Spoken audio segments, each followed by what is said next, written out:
Hello.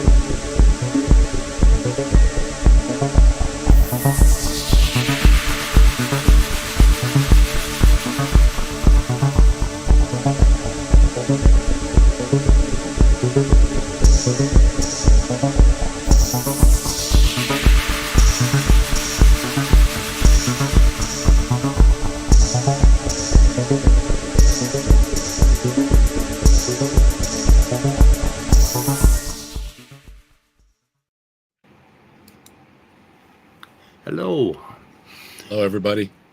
Yep. So I had to shut off all my audio on both channels because I'm watching on both channels. We got Top Dog here and we got James Epperson. How about that shit? Hello, everybody, and Happy New Year to everybody. Yeah, Happy New Year. And I remember on the 13th of December, I said, I'll be back in a day. And then I went happily to get surgery. And I found out that abdominal surgery is no fucking treat. It is horrible. Don't ever do that out there, kids. Don't do drugs and don't do abdominal surgery, ever. Just accept your fate. Just don't do it. Anyway, where are we here? PTFS, okay. So Bernardo Kastrup again and Donald Hoffman. Now, Bernardo Kastrup believes that there's a universal consciousness that basically consciousizes the universe, right, and creates it, and that we are individual, disassociated personalities within its consciousness. And when we look at our neurons, what we're actually seeing is our experience. We're not really seeing neurons. Neurons are what experience looks like. And now Donald Hoffman did a whole bunch of highfalutin mathematics, and he proved that evolution would develop in such a way that it would be extremely improbable that we would see reality for what it is. And now somebody did a paper, I didn't link that paper, but I'll find it. Somebody did a paper against Hoffman and said, yeah, that might be true, that, we could evolve to represent reality in some strange manner that doesn't really show us reality. But then if the environment changed a little bit, we'd go extinct almost immediately. And so they proved that his evolution theory and all his highfalutin mathematics is bullshit. And then there's some other panpsychists out there, and I just wanted to address them first of all. Let me see if I can show this. Whoops, I don't know what the hell I'm showing. PDFS? Something's wrong. Something's horribly wrong. I don't understand what's horribly wrong. Let's see here. Oh, there it is. Okay. I gotta put this up. Let me see if I can make that bigger. Now, the interesting thing is that, okay, creationism, first of all, they don't understand evolution. Basically, they'll say that evolution can't explain life, right? And then they'll strawman evolution, and they fail to understand evolution, and then they go ahead and say bad things about people that believe in evolution, like we don't have any evil. It's evolution. Yeah, right. Okay. But now we got this whole other group of people, the Donald Hoffmans and the Bernardo Kastrups, and they say dualism. They believe in fake monism, which is, they call it monism, but it's actually just dualism with a different cloak, wolf in sheep's clothing. And they say physicalism can't explain consciousness, just like evolution can't explain life. And then they strawman physicalism, and they don't understand the extension where you would logically go if you extend physicalism and naturalism. Then they say bad things about people that believe in physicalism. It sounds like a real parallel to me. And then they go out here and they talk about naive worldviews, and you just, your mind is just so small if you're a physicalist or a scientist or whatever. You just can't see the big picture. And then What do you, what's your opinion on the word worldview? I have issues with it. I mean, I have issues with worldview. Yeah. isn't worldview disconnecting yourself from reality? Kind of. Just Yeah. saying, Yeah. I don't like the world, so I'm going to have a worldview. Yeah. Yeah. That gets to epistemology, which is coming up here. But anyway, after they talk about naive, how naive we are, us physicalists and scientists, then they'll make man's characteristics so special that somehow consciousness and mind create the whole fucking universe, right? But now they got a problem, right? They don't sound very humble. So then they make man small again by creating a God who's so much greater than us, or a universe that's so much greater than us. And so they have this split view where they believe that we are the universe, and yet they'll say, "Oh no, but you're really just a humble little part of it," right? Because we have universal consciousness, or if you're Kastrup, or if you're creationist, we have God, who makes man small again. So they make man big, and then they make man small again. So they're constantly overestimating consciousness, and then trying to bring us back into the humble picture again. So that's kind of what they're doing. So that's sort of a diagram of what these guys are doing. And that video, that one I shared with you in the message the other day, that's basically what he was saying, that UFOs and everything are. They're just things that we are making up in our minds, just like people made up things in the past, but that also somehow makes them real because we're making them up in our minds. Yeah. So the UFOs are only real because people want UFOs to be in the sky, basically. Holy shit. It's really hard to follow what he was saying, but I listened to it again, and that's basically it, that if you just imagine it, then it is. I made a New Year's resolution to watch my cat, so I'll drift off occasionally, but Azo had 4 abdominal surgeries for tumors. Shit. Anyway, yeah, moving the goalposts. Things we make up in our minds to, show up on radar. Yeah, right. Well, there you go. I don't know. Birds. They're birds. Yeah, they're birds. Whatever. So then the other thing is there's this big myth that science has not explained consciousness yet. And they keep perpetrating that. Now, I found and I linked it in the description. My goodness. Why do you do this to me, Apple? Stop it. Stop doing it. Oh my God, it did it again. You son of a bitch. Oh, let's see if I can make this. Okay. Oh my goodness. Having little technical issues here. It happens. Yeah, I lost my whole screen. I have no idea where it went. Oh, there it is. Okay, the myth that consciousness is not explained or explainable. And that's one of the big things now. Now, there's this lecture by by Matt McCormick, professor in philosophy at CSUS. I think that's the California State University of Sacramento. And he did a wonderful 34-part lecture on philosophy of the mind. And that's the first thing that he addresses, is that, hey, they keep saying that, but we actually know a great deal about consciousness that we've learned in the last 50 years. Particularly in the last 10, 20 years, we've uncovered a lot about the brain. We've mapped it out. We know about all the different systems in the brain: awareness, working memory, long-term memory, how we track things, and there are a couple really good theories of consciousness that he gets to in the end of his lectures. And anybody that is really interested in this topic should watch those 34 lectures. It'll give you the whole overview. You'll get Dennett, you'll get the Chalmers, and the Panpsychists, and all the other crazies. So that's kind of what I wanted to address in this little talk, and we'll watch a little Kastrup too on the way. So what do you think, Dave? Sounds like a plan. Good to me. Scott is driving from somewhere to Texas, so I don't think he's going to be around. He might be around. Who knows? I don't know if he probably doesn't have notifications turned on. Oh, let me see. I'm going to send him a message.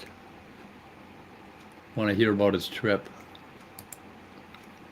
He did send me a picture of some Bigfoot stuff in the store that he saw. Yeah, I saw that. That was pretty cool. That was cool. Yeah. Pretty awesome. Anyway, okay. Where's Mr. I kind of want to. I shouldn't call him cat shit, should I? Not the way it's. But it keeps coming up. Not while he's driving, at least. No, I mean not Scott. I mean Kastrup. Kastrup. That's where my mind keeps going. I don't know why. My bad. I thought you were ragging on Scott. No. I got other names for Scott. That's what I was wondering, if you had a new name. Yeah, new names. Okay, The Incoherence of Mainstream Physicalism by Kastrup. This is one. Yeah, he's cat shit. You could call him. Yeah. Well, the thing is,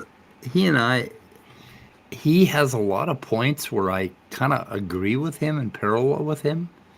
Because what he is representing at the end of the day is physicalism, but he just doesn't seem to know it. He thinks it's some spooky woo thing that he wraps around it. But when he talks about it, almost everything that he comes up with is where you get with physicalism and naturalism if you extend it to the logical conclusion, right? That there is no self really. Meaning is all within our social circles and our families and whatever. And anyway, Nitty, hi Nitty, and let's see who else we got. Blaster Master 80 Orge. Holy shit, Orge! Your mom believes in physicalism. You make a mom joke. Blaster believes in UFOs. Hey, I played with the Ouija board and everything that Hugh Ross told me. I ain't seen no UFOs. Nope, we're not getting it. My parents, until I see one. My parents saw a lightning ball land in the field when I was 7 years old, and they talked about it. And I'm pretty sure it was a lightning ball. It was during a thunderstorm, a heavy thunderstorm, and they saw a ball of light come and hover by a tree, and then set down in the field and then disappear. And those ball lightning can explain some of the phenomena. Yep. Anyway, okay, I'm going to play a few clips here. It can be something that is for us literally unimaginable and inconceivable, because we can only conceive and visualize things that are in some way commensurable with the paradigm of perception. Perception feeds our imagination. He's talking about what the universe really is, right? And he's talking about how unimaginable it is. And yeah, because I don't think it's just 4 dimensions. I think it's more than that. And yeah, we have a hard time grasping physics, what modern physics is saying. Our ability to conceive and visualize things. So whatever is incommensurable with the paradigm of perception is in principle inconceivable to us. So we are immersed and living in a literally mysterious and inconceivable world. And what we see and hear, what we perceive in general, is just, the dials in our dashboard conveying the information we need to survive and to maintain our structural and dynamical integrity despite the second law of thermodynamics. So all of this has been covered in part 1. I will be linking. Okay.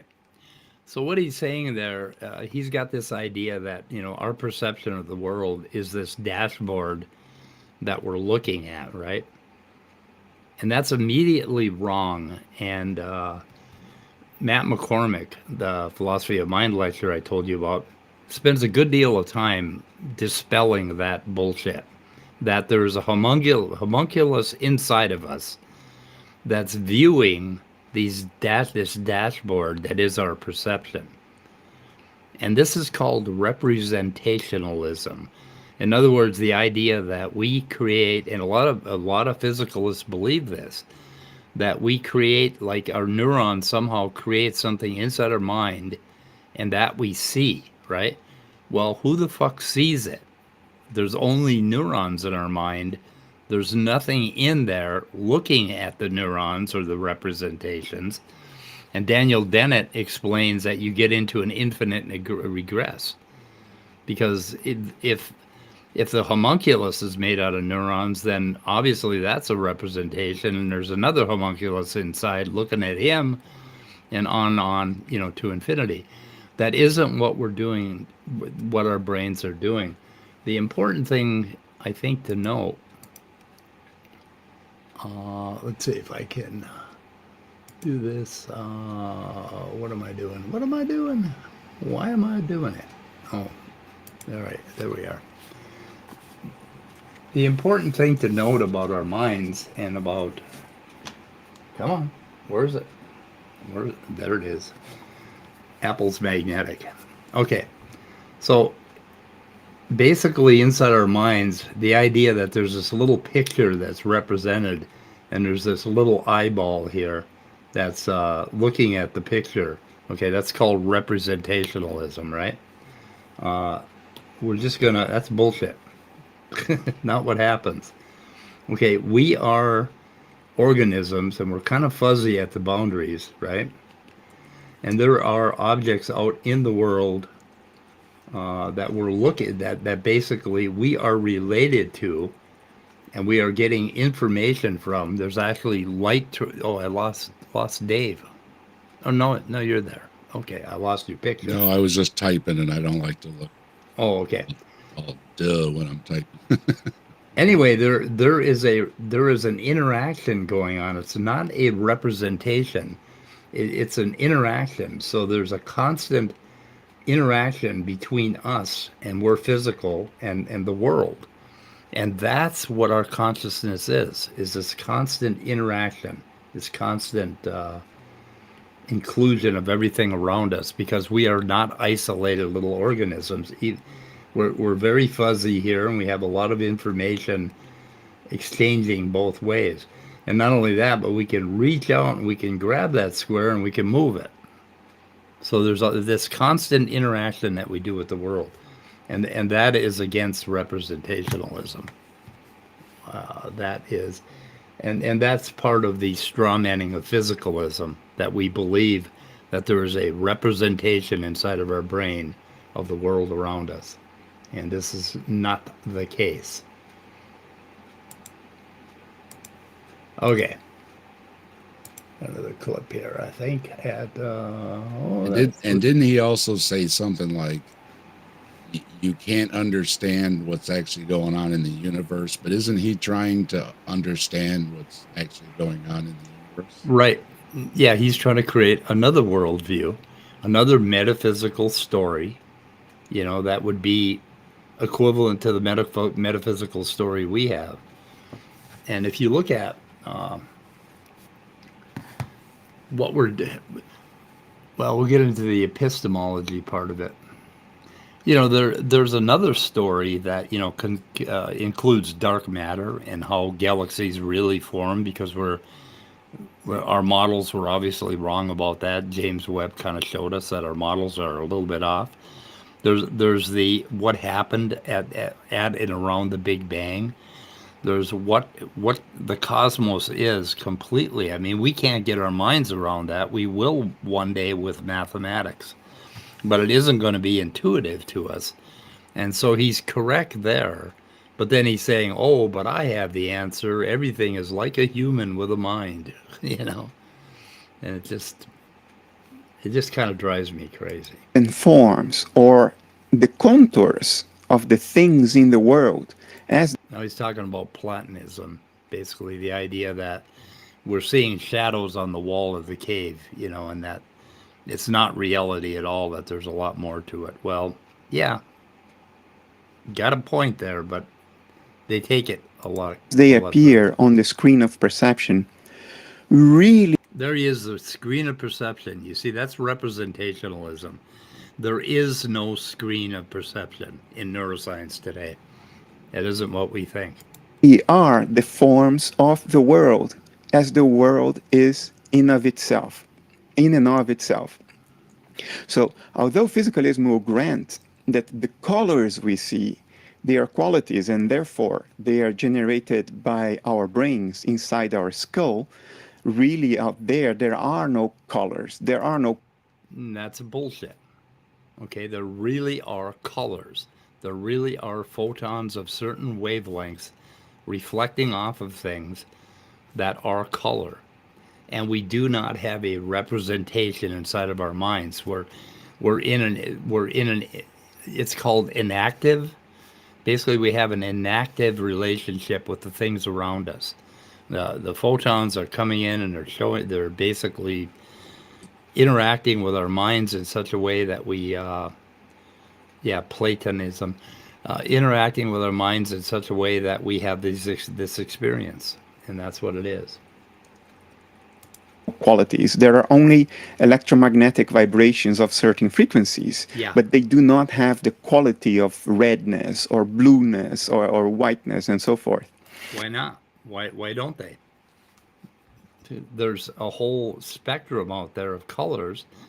Why is he saying that doesn't have any quality? And this is he's kind of leading us down a little rabbit hole here. What do you think of all that, Dave? You understand what I'm saying about representationalism?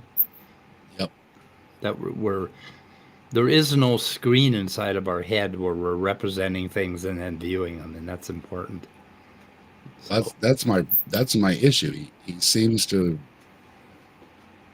be going both ways. He wants to say that these things are real, but they're not real, but they only become real if you want to make them real. I don't know. You know, he kind of goes this way and that. It's always hard to follow what he's saying. Yeah. Because he seems to want to be going both ways. Like I was just saying, that, well, we can't understand this. And it's like, but isn't that what you're trying to do? You know, he goes both ways, and he's very confusing.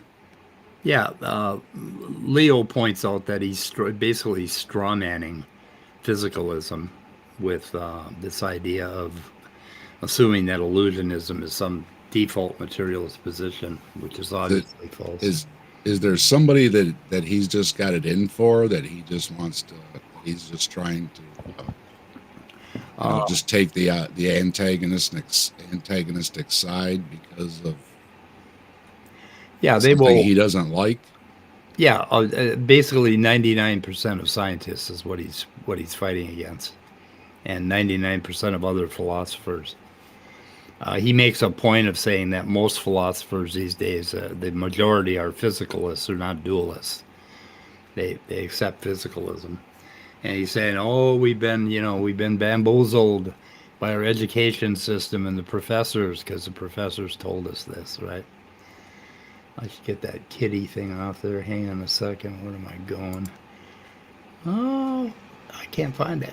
I cannot find it. Oh, captions. Okay.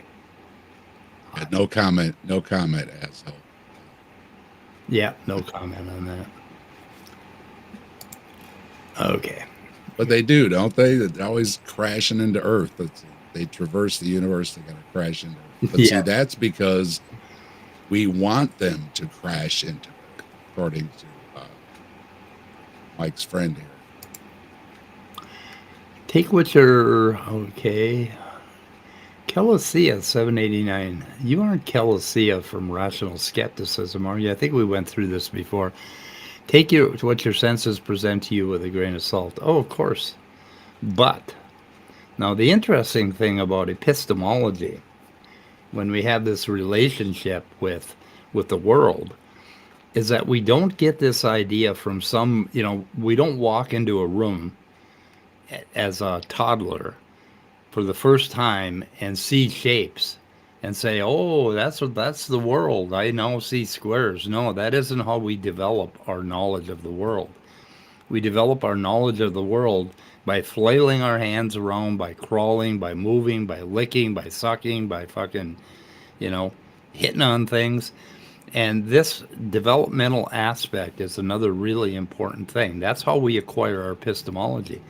And when you get to science, okay, Kastrup is saying, oh, the objects don't really exist out there in the world as like a square, right? Or like if you see a cube in the room, it doesn't really exist out there. Space time is just an illusion. It's naive to think that it's real. Well, we can take a measure, a ruler or a rule, and stretch it from us to that object, and we take a certain measurement. Then we move a little bit to the left, and we can measure it again. And with mathematics, we can make a pretty goddamn good estimate of where things are in time and space, and it always works. It always works. And we can walk over there and touch it, lick it, punch it. Does he think we're like on a grid? So like if I think something, you think it, or is there a bigger consciousness that's thinking it, and that's why you and I are thinking? That's the second. Yeah, the second. Yeah. Okay. Part. He believes that there's a universal consciousness and we are just little pieces of it. Just like physicalists would say there's a universal physicality and we are each little pieces of that physicality. So he wouldn't agree with any free will or anything like that. He doesn't believe in free will either. So he believes in determinism. Yeah. That's one of the places where he differs from a lot of other woo people. Let's see. Okay. Have I played this part yet? So materialism grants that these qualities are only inside our head, but it goes ahead and says that the abstract geometrical relationships of the world do correspond to the contours we see on the screen of perception.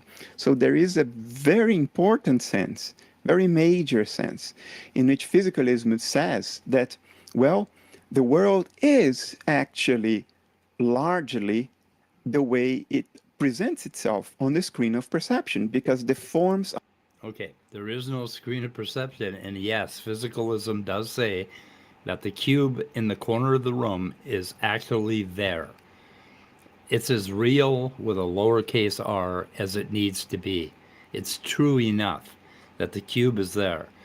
Even if there's some really strange thing going on with quantum particles, it's like, okay, the cube is made of atoms, right? And atoms are mostly space. So, we think it's solid, but it's not. Bullshit. It's solid because you are not a fucking neutrino. You can't go through that cube, right? So it's all about this relationship that we have with stuff in the universe. And we don't just get this idea because we saw it and we just naively assumed it was real. No, we can test it a million different ways. You and I, okay, are 3 or 4 states apart, but you and I could arrange to meet for lunch tomorrow afternoon, and you would actually show up at the Starbucks on 98th and Lyndale, and we'd look at each other, and it's like, I'd recognize you and you'd recognize me. We can do that sort of stuff. We have, there's this whole network of measurements that we use to determine that the world is actually fucking 4D space and time. And these guys are constantly saying, oh no, that's naive. Well, if you can measure it in a million different ways and come up with the same information, if it coheres, then it ain't so naive.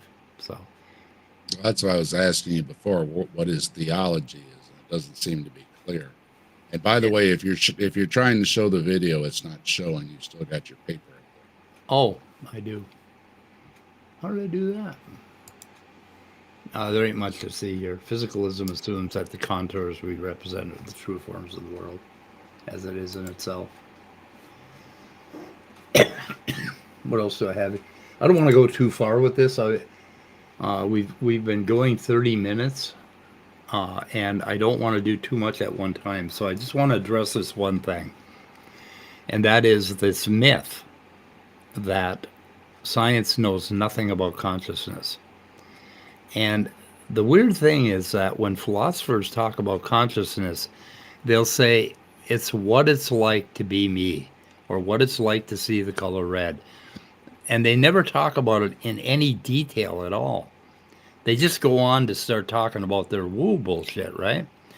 But now physicalists, on the other hand, when they have theories, they will talk about, okay, what you see, and they test a bunch of people, and they find out about things like blind sight and what is it? Hemispherical neglect, where one side of your brain doesn't see things, and all of this stuff. And they have all this empirical evidence, and then they go inside your brain. And we have a connectome right now that consists of 400 terabytes of data that we have on the brain and on the tissues in the brain. And they'll talk about all the different systems, and they'll talk about consciousness as being more than just what it is like to see the color red. They'll talk about basically working memory and things, and they'll talk about things that are eligible to become part of working memory. And they'll talk about your experiences as you're driving your car and you're not paying attention, and all of this stuff. And they have all of these systems in the brain that they've mapped out extensively. And we know a hell of a lot more about consciousness than the philosophers want to talk about. Now, what the philosophers should be talking about is phenomenalism, which is basically, what is this landscape that we experience every day? What are these, all this stuff that we run into on a daily basis and make sense? And when you start studying the neuroscience, it is completely congruent with what you experience on a daily basis, and it just makes a lot of sense.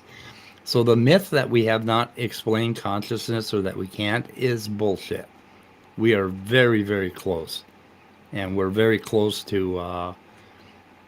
If the AI people knew a little bit more about biology and neuroscience, they would be able to create intelligent animals right now, intelligent machines. So anyway, but I think you said they almost using arguments like creationists do, and that's what it is. It's kind of a god of the gaps. I think I said that before when we look at videos, and that's the same thing. Well, you don't know everything about consciousness, so you don't know anything. Yeah, it's the same if you don't know everything about evolution or everything about climate change, whatever it is. It's that, that's a bad argument, because you can know a lot of parts about it and understand them very well. Even if there's some unknowns, you still got to figure out. So it's like you said, it's like a creationist argument. That's why I'm wondering if he's just not just trying to use a theological argument and twist it up in a bunch of big words, like maybe like a Deepak or whatever it is. Yeah, well, Kastrup and the Essentia Foundation are, I think they're all making money on books, and and they want to promote a better world, and good on them. The humanism aspect of what they're doing is great, because they're trying to tell us that we're all part of the world and we're part of the universe, and and we should behave accordingly. But so do Buddhists. They say the same thing. So anyway, enough of that for the day. Anybody who's not interested in just our channel can probably quit watching right now, and we'll get to a little more Kastrup on another day, hopefully soon. Hopefully I'll be better. Okay, my New Year's resolution is... You've got me hooked watching. Like I said, I saw the video come up the other day. Yeah. So, I've got to watch what he's got to say. And it was the Q&A part was my favorite part, because he was directly answering things without answering them. The same thing that he's saying about everything else was his answer to UFOs. Well, they're there because we think they're there, but they're only real because we think they're there. But that makes them real. That's why you can pick them up on radar. But they're only there because they're a projection of what we want in the sky. The same thing people have done all through time, and now it's just UFOs because it's the 21st century, where back in the past it was a flying dragon. You're talking about this video, right? The New World View to Explain It All? Where he's talking with that, yeah, with the cat trees. Yep, that's the one. Yep, I'll put that in the description as well. Yeah, if you don't want to watch the whole thing, watch the second half. That's like where they're taking email questions. That's the part I like. He's putting out a lot. He's making a lot of public appearances, putting out a lot of video. I think him and Rupert Sheldrake. I don't know if you know Rupert Sheldrake. He's another crazy motherfucker. Oh shit! It's brother, my brother. Sorry, brother, can't talk to you right now. Anyway, yeah, and so what's happening on your channel, Dave? Oh, there's always something going to be happening. What are you doing next? Oh, you're going to do Microscope, right? You're going to do Microscope for us. Yep, I've got I got a microscope from Santa, so well, I was already playing around with it and looking at my pond water. Yeah. But I had to get the whatnots so I can get my camera on it, because it's got the slot on it to put a camera on it. So I get the camera all set up, and then I can share some pictures. You got all that figured out, so you can do that now? No, I was thinking about playing with it, but then somebody wanted to stream today. So. Who the hell? What an asshole! Always interrupting you, you know? Yeah. Yeah, I'm dying to see your camera. Maybe we should do a Zoom call when you get it set up so that you can stream it. I don't know if you got you got OBS, right? I downloaded OBS, and I've got another viewer too, specifically doing the telescope camera. So I don't know if it works the same for the microscope. I haven't played with it yet. I got a bunch of little boxes, and I got the little adapter I needed. I got to get my camera set up on this again. I disconnected it for some reason, this microscope. This is pretty good as far as doing, you know, above the fold kind of stuff. And I can do the camera with it. I was telling Mike that start on the first lens, and like a muscle tissue slide. I got some slides to look at. And it's just, you know, you see the pink and you see the fibers a little bit. But when you start clicking around and it goes up to the 2000 magnification or whatever it is. I'm trying to get my camera. Okay. You can, yeah, it starts to show right down to the little, basically like the cells that are making up the muscle. So here's my camera. It doesn't have threads on it. You just stick it in. I don't know if you can see. Yep. Will that work on that microscope? That's basically what. Yeah. That's okay. It looks like it's the right size. It's got to be like a 1 inch or whatever the millimeters are. The thing is, that camera is not as good as a microscope, and it really and I looked around and I tried to find a better quality camera, and I couldn't. But if you ever find a really good quality camera, mine comes with a lens that goes in the slot, and then you attach the camera on top of the lens. Okay. Oh. It does come with a Barlow lens. But what I've found out is the telescope people and the microscope people have everything in different sizes by like a 1/4 inch. Right. So, yeah, they've kind of force you. Yeah, they force you to buy out their stuff and the other because it's not the same size. Yep. Yeah, that's something I want to do. Yeah, because what got me started was there was a video out where this guy went and found some tardigrades in his yard, which are the little water bears. Right. And I was like, oh, I want to find some tardigrades in my yard. And he was looking in the moss, the lichen type moss. Right. And he said they live in there. And I'm like, I see that every once in a while on some old wood or whatever. So that's what got me started. So I got a hold of Santa and I said, Dave wants a microscope. And guy said, you want at least 2,000. So the one I got says it goes from 2,000 to 4,000 because you can double it. Yeah, with an oil immersion. But the water bears, for every one of us on the earth, every human, there are 2 million water bears. So they're just so neat. And, there's a lot of them. So that's my goal anyway. I want to do some snooping and see if I can't spot one, because that would be really neat. So that's going to be my alien hunt, because they are very alien-like. If something like that can exist in all the conditions it can exist, then there just might be something like a tardigrade on another planet. And Blaster's talking about UFOs and everything, and I don't doubt there's life in the universe. It seems that as soon as the Earth had liquid water, we had life there. So it seems like the ingredients are there. You just need the right conditions to set it off. But I have a problem with aliens flying around the universe, avoiding black holes and stars and everything, and managing to go faster than the speed of light, right. or warp space and time, and then they crash right into Earth. Yeah. Okay. All over the place. They're crashing. So I'm very skeptical that they couldn't avoid crashing into Earth after they traversed the universe. That's one of my biggest problems with UFOs. They seem to have the worst pilots ever.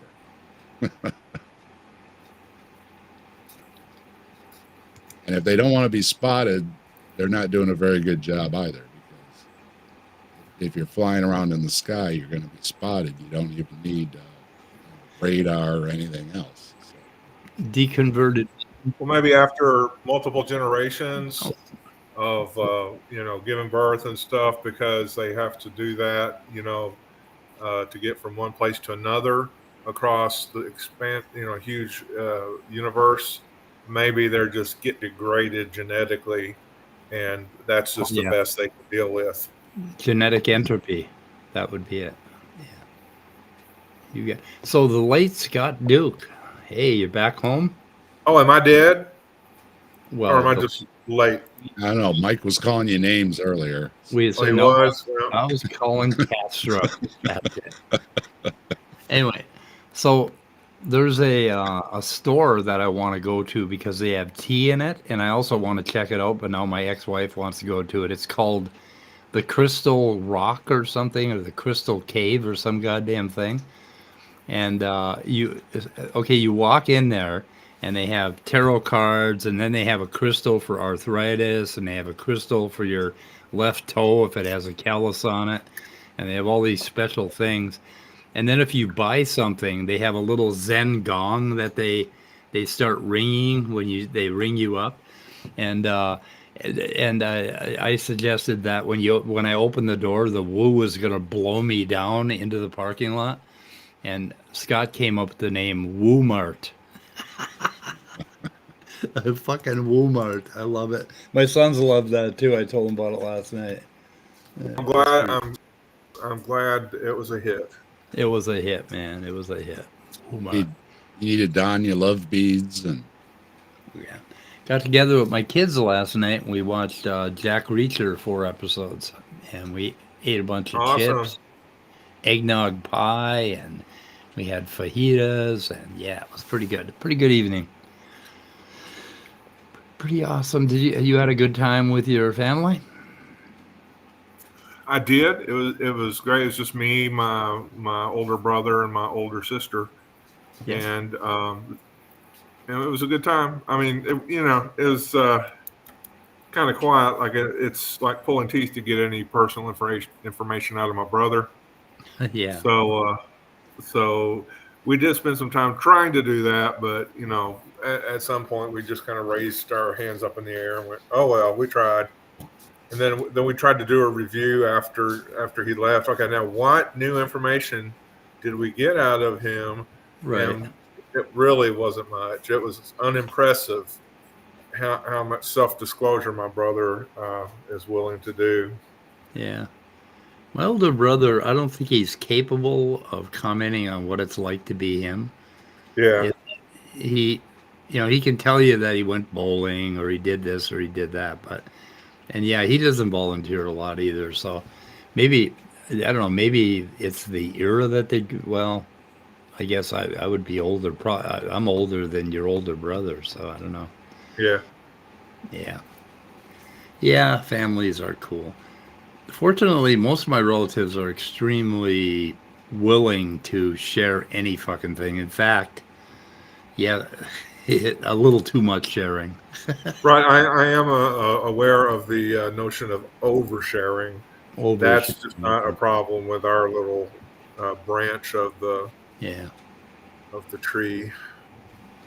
Yep. I miss my brother, even though we didn't always see eye to eye, and I wasn't real close with him. I still miss him. I think Maya has it right.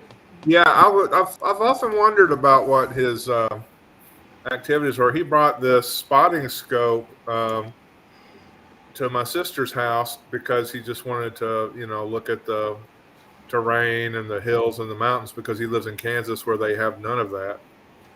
But I kept thinking, why do you have such a big fancy spotting scope? Are you like, teamed up with some assassin somewhere? What's going on? He just laughed. Yeah. He's got a neighbor somewhere getting frisky outside. Maybe so. That would be good to know, though. Some moonlight dancing. So Scott, were you listening at the beginning of the broadcast? No, I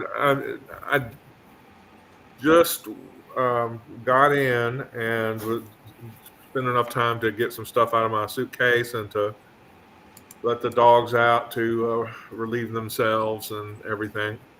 Yeah. So I basically opened up while you were talking about the some of the Kastrup silliness, and you were going over the fact that that science does go a long way to explain consciousness, and that Kastrup's claim that it doesn't. I know Dave did talk about the if it doesn't explain everything, it doesn't explain anything, and I caught that. Of course, the parallels here that I made between creationism and the dualists and the panpsychists and all of that. Have you studied the Bernard Kastrupism enough? Maybe it's just Kastrupsism, or as in catastrophe, but to know that the thing, his explanations, how do they compare to what we know of as actual explanations? Are his explanations any better than not explaining anything? Well, he claims it's really parsimonious, but the last time Chris Moore was on and he said I lost him when I tried to explain what Kastrup was saying, because I'm lost when I try to figure out what the hell Kastrup is saying. Yeah. It just doesn't make any goddamn sense. He goes both. I said he goes both ways, and then he's up the middle, and then I say he says things that sound very theological, but then he doesn't really just say God did it either. So yeah. So parsimony does not equal truth, or parsimony does not equal reality. It's just we prefer the most parsimonious explanation, but it still has to be borne out under a set of criteria, and the one that seems to work the most is empirical, materialistic, physicalistic kind of explanations. And where has he demonstrated that he explains things, or his tribe or his cult explains things any better than right? You make assertions, and you say, "Oh, look, there's only one or two parts." Okay, am I back? It just says I just lost my connection. Yeah, okay. You were. Yeah. So but anyway, there's a whole idea of, is there any critical or critical facility or verification applied to the analytical idealist position that, as Kastrup likes to call it. Well, so he believes there's like this universal consciousness, right? So it's like, so there's this universal consciousness that is thinking everything, that basically everything, oh shit, I didn't want to do that. I wanted the other thing. So basically, this whole universal consciousness creates all of reality, and it's all conscious. So it's just experience. There are no things, there's no matter, there's no space-time, none of that. And then, so the universal consciousness is imagining the cube. So it creates the cube by having an experience of it, right? And then us three, okay, I have James here, I'm sorry there. James was on last time. So us three are disassociated personalities within the universal mind. It's like we're split personalities. And we share. So when we look at the cube, what we're doing is we're seeing the same thing that the universal consciousness is. It's just a perception. It's just mind stuff. There's nothing else that exists. And the reason that we're disassociated personalities is because we have brains, right? And our brains are filters that cut out the greater reality.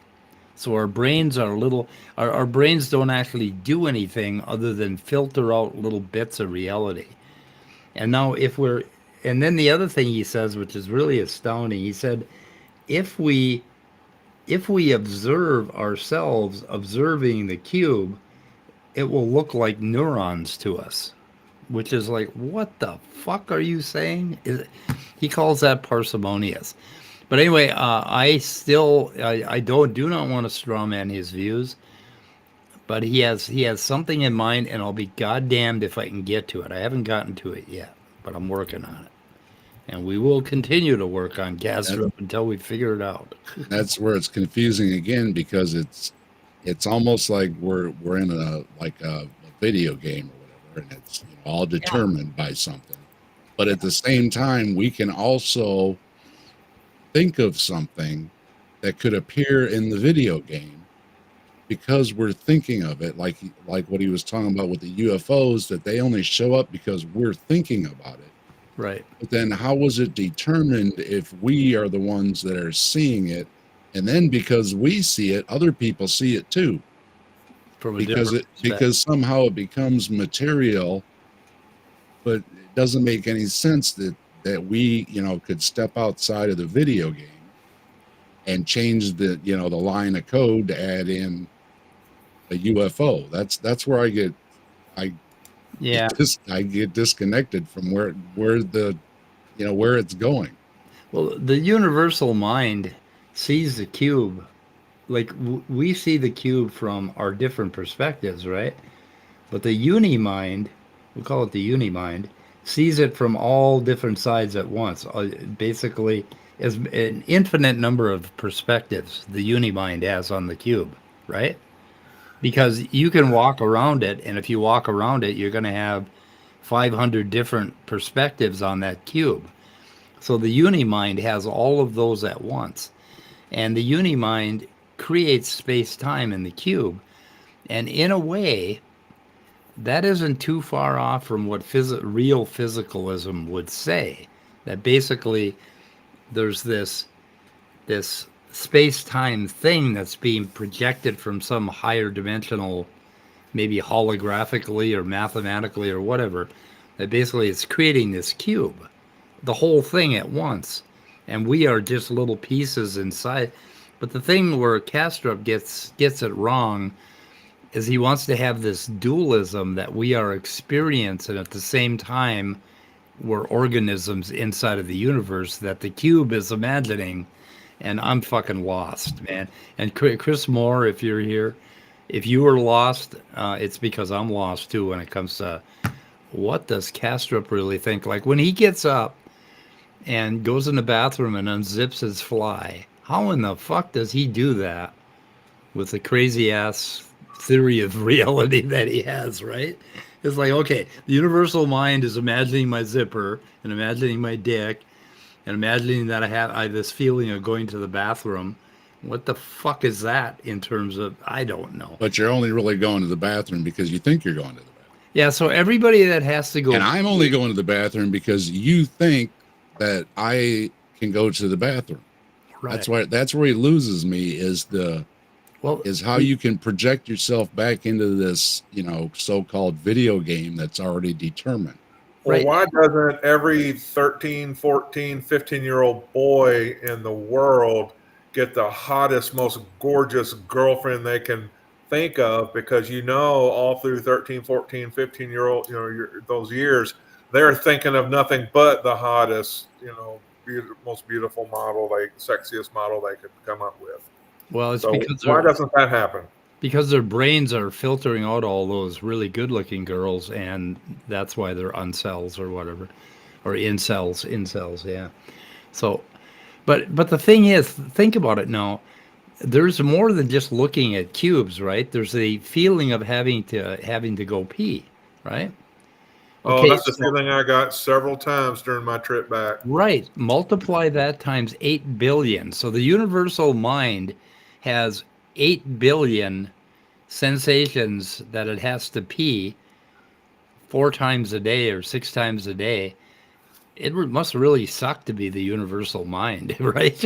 And what if you forgot to think about going to the bathroom? Right. Then everybody else would also forget to go to the bathroom. It could get messy.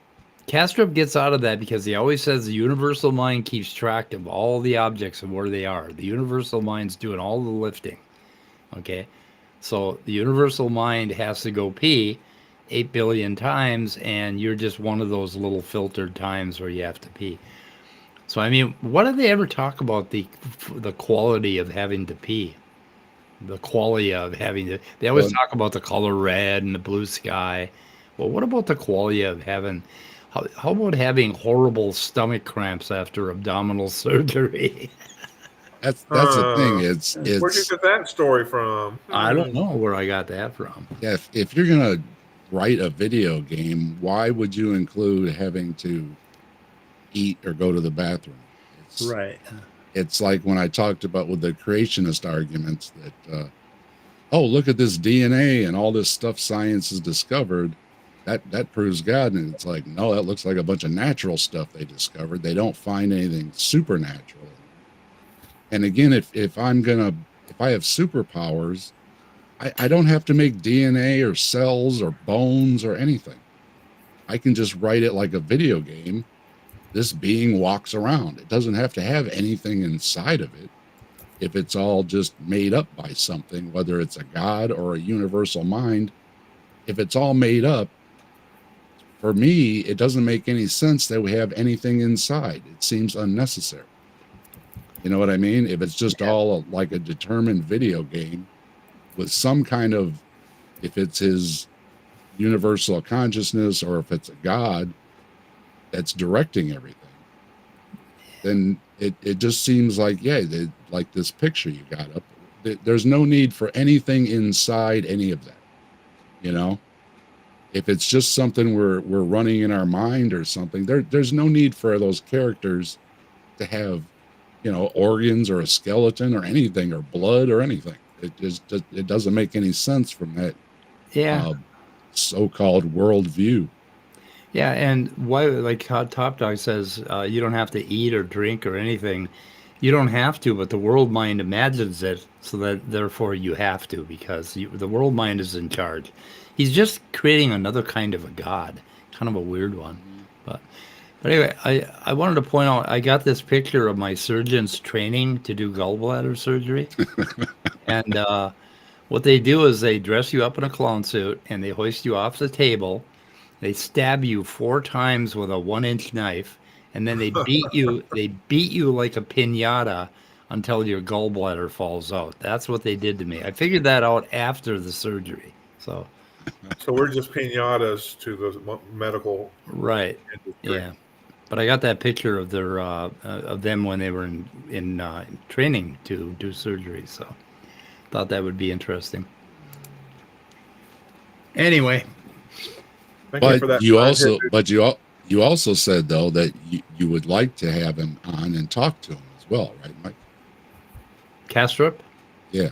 Yeah, I would. And, I've said enough nasty stuff about him that he would be pretty hostile. But I would like to talk to him about, okay, we got a cube in the corner of the room. And there are 3 of us. And we're looking at the cube. Now, fucking explain this to me. Tell me what you think. Why you think that the universal consciousness would have an infinite amount of experiences of that cube all at once. And, that would represent anybody that came into the room, because somebody might walk in the door. And I don't think he believes in time either. He doesn't believe in space. I don't think he believes in time. So, I mean, if somebody walks in the door, now we have 4 people looking at the cube. The universal mind has to have all that perspective of the cube, the infinite amount of ways of looking at the cube. He's doing it all at once. So he's doing it. And that kind of goes to coherentism, because the reason that I believe that cubes, square things exist and matter exists is because I have a potential infinite number of ways that I can interact with it and measure it and figure out where it is and touch it and feel it and, all that. I mean, that is coherentism. So he has a form of coherentism, except he says it's all mind stuff. What the fuck does that mean? Like, what is the reality of having to go pee? What is the mind stuff of having to go pee? And all kidding aside,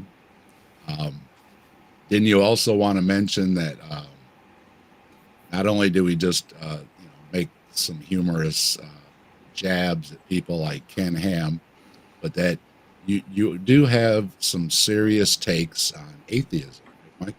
Yes, yeah, answers in atheism. I have actual answers for us in atheism.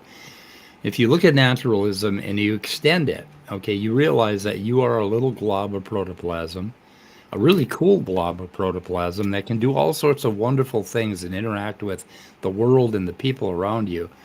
And you're a tribal kind of thing, and you have, you love things, you feel things, you see things. You have all of this in your life, and you're only here for a brief, roughly 30,000 days. And I'm at 26,658 today. And when you realize what we're doing, and that, okay, we have this serious meaning in our lives, but every now and then you have to step outside yourself and say, you know what? It's kind of funny. The whole fucking thing is kind of hilarious. And I'm going to be here for 30,000 days, and then other people are going to be born and grow up like I did, and they're going to take up the torch, and all of us together we're all kind of in this little journey together, and we're flitting in and out of existence. And it's okay if you flit out of existence, and it's okay that you flitted into existence. And when you look at the whole thing from that Buddhist perspective, that there is no real self, that it's more of an illusion, you start to be able to get into the meaning of life more seriously, and also at the same time hilariously, because you can stand back and laugh at your fucking life. It's like, oh shit, I got cancer. That's funny as hell. I thought that was funny when I had kidney cancer. It was humorous. Deconverter Man just contacted me about talking about the meaning of life. So Yeah. That may be upcoming. And the thing is that we are the kind of creature that takes meaning very seriously, and we take our social contacts, our love for each other, very, very seriously. And we are really neat little blobs of protoplasm. I mean, so just fucking enjoy it. You are this thing flitting through life for 30,000 days and then flitting out. Have a goddamn good time and take care of each other. So, I mean, those are the kinds of extensions of naturalism that I would call answers in atheism. And, it ain't so fucking serious that you're going to burn in hell forever or last forever. It's not serious, but at the same time, you are this bit of protoplasm, and there are some things you can take very seriously, like caring about each other and taking care of each other. And why in the fuck would you ever want to hurt somebody? Why would you ever want to shorten somebody else's time on this earth? We aren't that kind of thing. That's where we get our values, when we realize what's really going on here. I mean, I'd sooner shake a guy's hand than shoot him, right? I don't know. Well, you answered Ken Ham's big argument all the time. What's that? Why even do anything, or why even try, or why even care if you don't believe? And it's like, well, you can still care that your kids can drink the water and stuff when you're gone. That has nothing to do with what you believe at all. That's just, hey, it might be a good thing that we have clean drinking water for my kid to drink. That's just. Well, the reason we care is because Homo sapiens are caring kind of things. It's the nature of what we are. We care. We have meaning. We have quality. We have qualities. That's what we are. Accept it. That's what biology tells us we are. We also have the quality, at least some of us, of wanting to control all the power and the goods and things, which is why, religion was invented to, or at least it was taken over by greedy, controlling people who want you to spend money, time, effort in them. Yeah, there are ways to break that down too. This greedy materialism, where I want to get all the stuff for myself because myself is so important. Well, no, in the cosmic scheme of things, you're just a little spot of goo on a dust particle, in a very, very small dust particle. Don't take yourself so fucking seriously, and it's okay if you don't get the stuff. It's okay if you stub your toe. It's not the end of the fucking world if you feel some pain or you have some challenges in your life, right? But it's just, there's like two perspectives, the perspective that makes us small, and then we draw into ourselves and we become as wide as the sky with meaning and poetry and what we can do and what we can create and how we can interact. And at the end of the day, the poetry is so much more important than a dollar bill. The wide sky, right? As wide as the sky. Our minds as ours. Yeah, that's what I was saying. I can enjoy the view, like the picture behind me of the night sky, and so can a religious person. There's no difference in enjoying. Now, you may think it's the work of God, and I just see stars. But it's still awe-inspiring. I'm in awe. Ever since I was a kid, I've loved science, and every time something comes out, I'm like, wow, that's really neat. They find all these things out. And even if it's finding things out about how your God made the universe, how does that make it any less, wonderful or anything? And that's why I really have a problem with people that badmouth scientists. Yeah, they're not bad guys. They're just finding out things. When I was a kid, I used to spend a lot of time in the woods. In fact, I'd sneak out of bed at 3 a.m. and I'd go crawl around in the woods at night, and pretend I was an animal, look at the stars. I find that hard to believe. No, I really did. I really did. I would crawl around in the woods so that I could experience being an animal when I was like fucking 9 years old. I mean, I'd sneak out of the house and crawl through the swamp. I had a swamp I loved. But anyway, as I learned science and I started learning science, all of a sudden each plant had a name. And I thought, oh my God, it has this like really weird Greek name. So I started seeing every plant individually. And then as I progressed in life and started learning molecular biology and chemistry, I saw even deeper into the leaf, and the plants became more and more, they became wider and wider in my mind. And now when I look at an oak tree, I can see the chloroplasts and the fucking, all the cell membranes and the cell walls and all the fluids pumping around in that thing. And I mean, it has more meaning to me now that I know more about it, right? And it's wider and wider. And yet I can still see it as an oak tree, just flat on, and just enjoy how goddamn beautiful it is. Sadhguru talks about that, about being enlightened. That he can just get lost in wondering about a glass of water. Yeah. Because you just don't see the water. You see everything that the water is and was. Yeah, it's history. That's the other thing, is the history of things. The history. Did a dinosaur drink that water? Yeah. You know? I don't know. Anyway, wider than the sky. Pretty cool.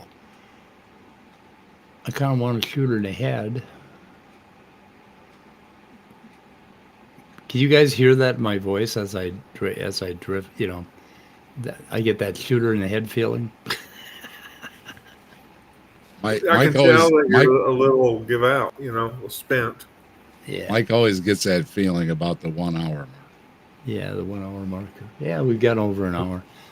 So this is a nice short one. So yeah, I was just you were saying you wanted to mention something about what your plans are for the year, and that Mike didn't like what I said about his name being Answers in Atheism. No, I like that because it was just poking fun at Ken Ham. No, I did. I didn't mean it that way, but I did get it from Answers in Genesis, but then, you know, Answers in Atheism has a meaning to me, because I think naturalism and atheism is the way to live your life to the fullest. Mike does a lot more than just talk about Ken Ham. Yeah, and the reason I'm going after Bernardo Kastrup is apparently people like it because I've been getting a lot of views, and I am really serious about this consciousness thing, and I'm so surprised that there's all these parallels between these intellectual dualists and, you know, panpsychists and whatever, and creationism, and they say the same fucking thing about science. They all want to say, oh, we're so deluded, you know. We just believe in this stuff because our professors and teachers told us to. It's like, fuck you. No, it makes sense. All the views might be like just the rest of us. Maybe they're trying to, hey, maybe this guy's got it figured out what he's trying to say. Yeah, it sounds like a conspiracy theory patterned after young Earth creationism and their approach. It is. It's like anti-expert, anti-reality, anti-science. You need to tell all these viewers that are watching, if anybody's got a clue about what he's trying to say, to let you know, and come on and explain it to us, because we're trying to figure it out. So. Yeah. Now, have you already mentioned, I see it's in the description, but have you already mentioned Dr. Matt McCormick's Philosophy of Mind course on YouTube? You mean like this? Like this? Like that? Yeah, exactly like that. It's he puts on some great lectures there. Yep. Dealing with physicalism and philosophy of mind. Yeah, you'll find it well worth your time. All installments of it. Yeah, he talks about introspection and unreliability of introspection, and he goes into functionalism, connectionism, eliminated materialism, on and on and on for 34. Dahane and Nakash, I think it is, global workspace theory. Is this my homework here? Yep.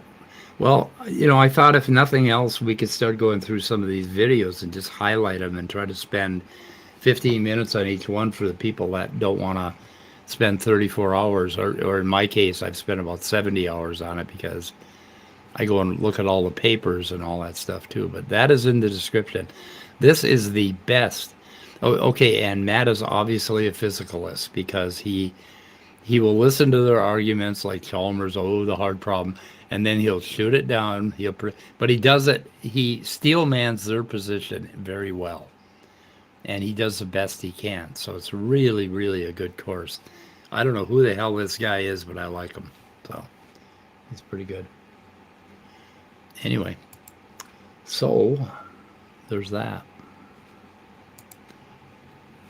Can we get out of here now? What do I got to pay to get out of here, Scott?